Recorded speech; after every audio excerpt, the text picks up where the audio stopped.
You're on the road? Now's the time to get to a sturdy building. We have tornado warnings with 3 super... If this thing's on the ground, it's gonna be rain wrapped. So don't... It's basically riding the interstate, folks. Shelter under an overpass.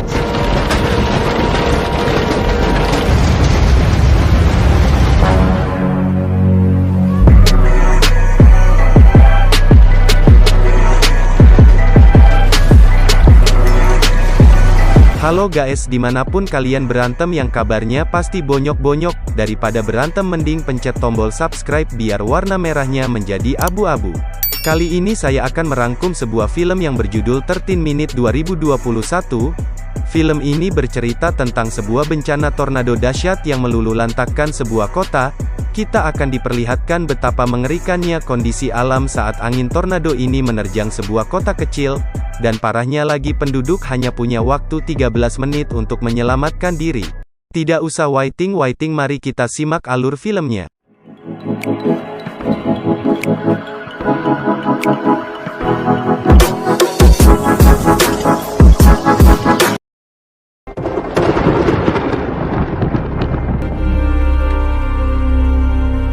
Diawali dengan seorang ibu-ibu cantik yang bernama Tammy. Saat badai petir terjadi, ia sedang membaca buku. Tapi tiba-tiba, seketika atap rumahnya terbakar. Tammy yang melihat kejadian itu panik dan langsung memanggil suaminya yang bernama Rick dan anaknya yang bernama Luke. Namun sayangnya Luke sang anak tidak ada di kamarnya. Karena kebakaran semakin besar, mereka berusaha untuk memadamkannya.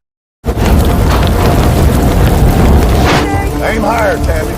Kemudian scene berpindah ke seorang wanita yang bernama Anna dan kekasihnya yang bernama Carlos. Di saat mereka sedang ike-ike kimochi, Anna ingin memberi kejutan kepada Carlos, bahwa ia ingin membeli rumah untuk mereka bisa tinggal dengan nyaman. Namun di sini Carlos menolak dengan alasan belum mempunyai pekerjaan tetap yang tidak mungkin mampu mencicil rumah tersebut. Akan tetapi Anna meyakinkan Carlos dengan sebuah dukungan. Mendengar antusias sang pacar, akhirnya Carlos menuruti keinginannya. Algo que debimos haber hecho juntos. ¿Qué? Mi reina. Keesokan harinya scene berpindah kepada Fred dan Kim, di mana mereka adalah pasangan suami istri yang bekerja di bidang reporter cuaca. Mereka pun memiliki seorang anak dengan kondisi tidak normal yang bernama Python. Saat mereka akan berangkat kerja, tiba-tiba sang anak melihat keanehan sekumpulan burung di langit. No, they shouldn't be putting that mess.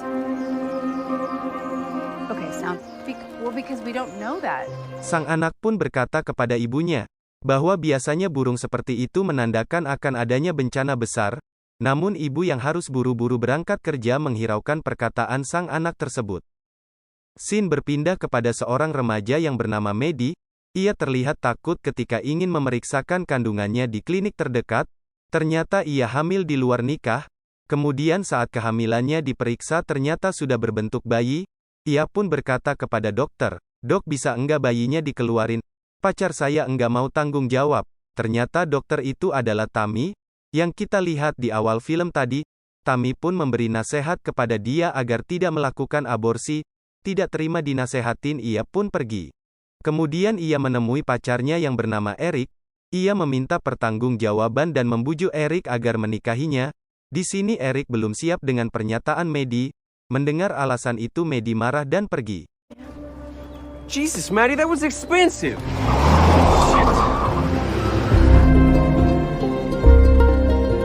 Kembali kepada Kim yang sedang meeting terkait cuaca buruk yang akan terjadi. Ia memberi arahan pada timnya agar tidak memberikan berita badai terlalu cepat, supaya tidak terjadi kepanikan bagi penduduk di kota itu. Namun Kim berkata agar mereka tetap siaga dengan apa saja yang akan terjadi. Scene berpindah ke peternakan milik Rick. Saat ia sedang menyetir traktor, tiba-tiba traktornya mengalami kerusakan. Ia pun meminta Carlos untuk memeriksa traktornya, karena Carlos adalah seorang mekanik. Kemudian Rick menyuruh untuk membeli onderdil yang dibutuhkan.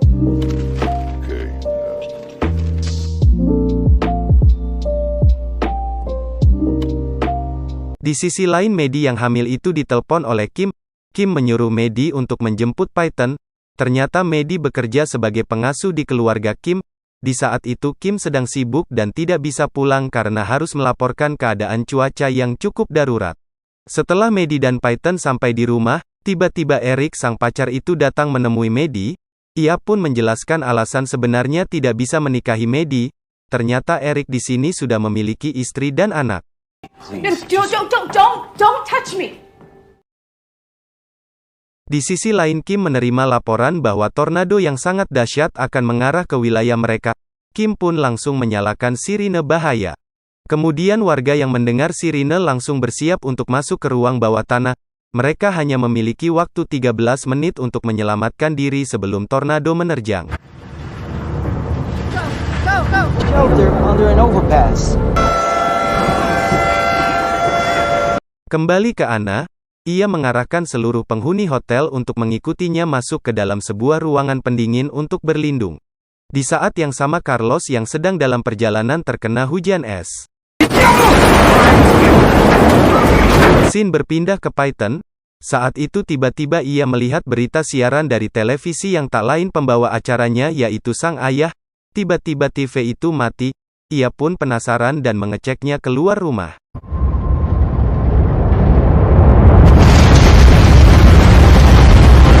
Saat Maddie melihat Peyton berada di luar, ia segera membawanya masuk. Dan disinilah puting angin beliung menerjang mereka secara bersamaan. Shinra Tensei.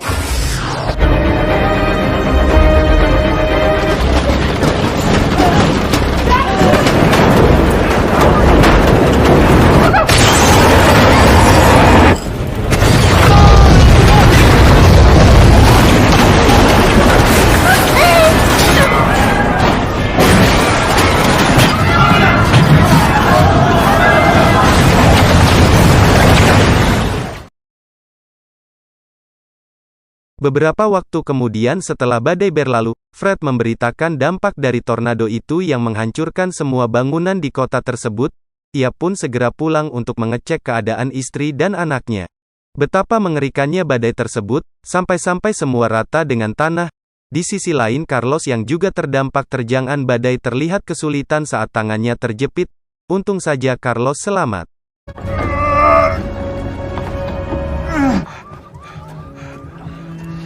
Begitupun Anna dan penghuni hotel lainnya, mereka pun selamat dan keluar dari ruangan pendingin.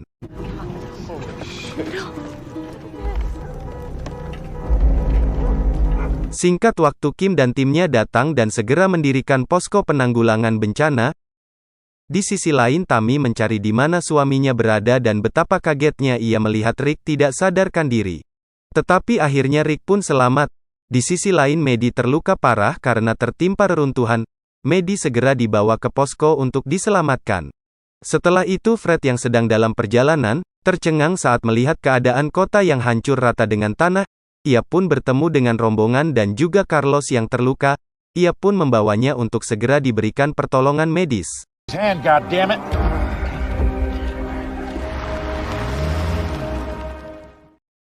Di posko medis Kim bertemu dengan Maddie yang terluka parah.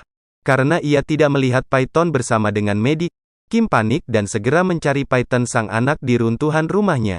Dan benar saja, Peyton baru sadar di bawah reruntuhan rumah Mia. Kim yang mendengar suara Peyton segera mengeluarkannya dari reruntuhan, dan Peyton pun selamat.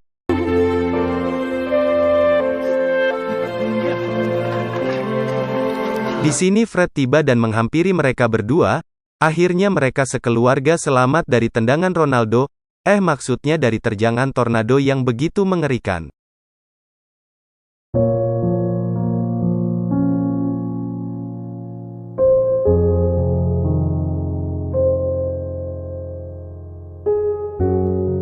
Tamat. Ending yang menghancurkan tatanan bumi Lord Rangga. Pelajaran yang bisa kita ambil dari sini adalah, jangan sembarangan menebang pohon yang bukan milik kita, kecuali laku mahal. Terima kasih bagi yang sudah nonton. Jangan lupa subscribe, like dan komen, agar saya bisa kejar jam tayang.